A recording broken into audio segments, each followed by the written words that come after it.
Today is my honor to be discussing of a very historic action to substantially lower costs for consumers, protect hundreds of thousands of jobs, and save Americans well over $2 billion a year by officially terminating the Biden administration's ridiculous regulations imposing costly requirements on refrigerators and air conditioners. This is why it's so hard to do business and keep costs low for consumers, because government gets involved and important.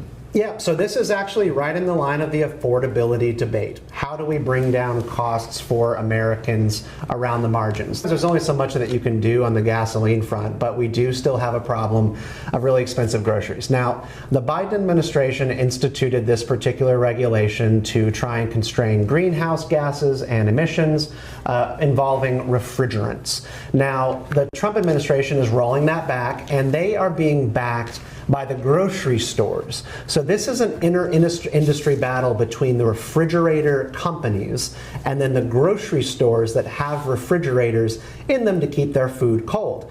Now, Malley is going to say that this is a threat to the environment, but then also, not actually doing anything on the affordability front. But we have to figure out here, why are the grocery stores excited about this? And it's because they were having to update all of their technology within their stores to be compliant. And now Trump is rolling that back. My position is that neither one of these administrations should be setting the rules for how the businesses are going to relate to one another. Trump is rolling something back that Biden instituted. Neither one of them have any business meddling in the grocery and refrigeration business at all. Actually, this is a very interesting topic, because I just wonder if and when we have net zero in the UK, Mally, which is our drive towards a carbon-free future. It's deranged. It's a deranged march to net zero.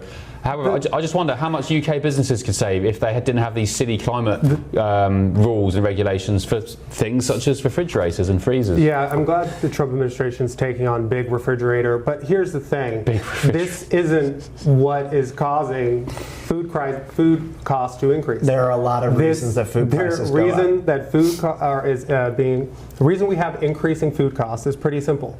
Two reasons. First, the tariffs.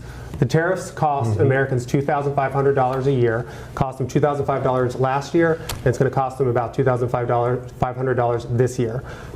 A good chunk of that is tariffs on food. Half of all food imports are still being tariffed by Trump. So he is literally taxing your groceries.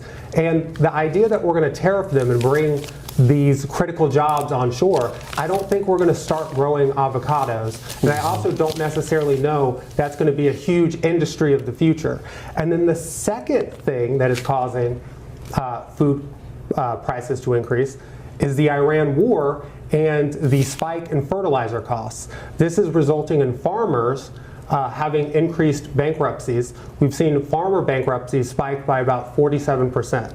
So the reason the Trump administration is doing this is they don't have answers on the Iran war, and they don't want to roll back their tariffs, or Trump doesn't. I think there are probably people in the administration who would be willing to roll back these tariffs. But Mally, you would concede that there are multiple inputs that go into the pricing of a gallon of milk. There's gas and there's fertilizer, and then there's, of course, tariffs. But then there is also the actual overhead of grocery stores in America that put the food in front of consumers. So again, if we are talking about making it more affordable to keep your food cold for, giant grocery stores, for Piggly Wiggly in the United States, those are going to be savings passed on to consumers, whether it be 10 cents or 20 cents. Yeah. It does make a difference when the government imposes upon you a regulation to update your refrigeration systems in mass across the country for the climate goal that they have set in the previous administration. I'm not saying regulations are costless, but what I am saying is that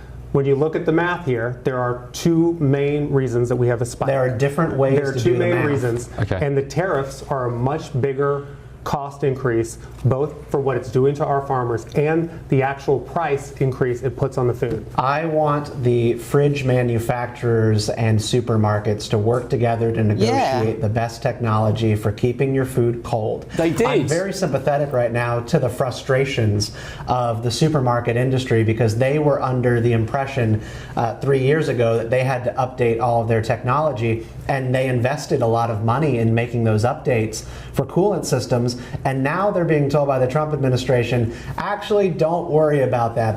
That money that you just invested into updating your fridges, don't worry about it. This is why it's so hard to do business and keep costs low for consumers, because government gets involved and mucks Well it up. said. Well They'll said. save Okay, energy, guys, thank you though. very much. Good.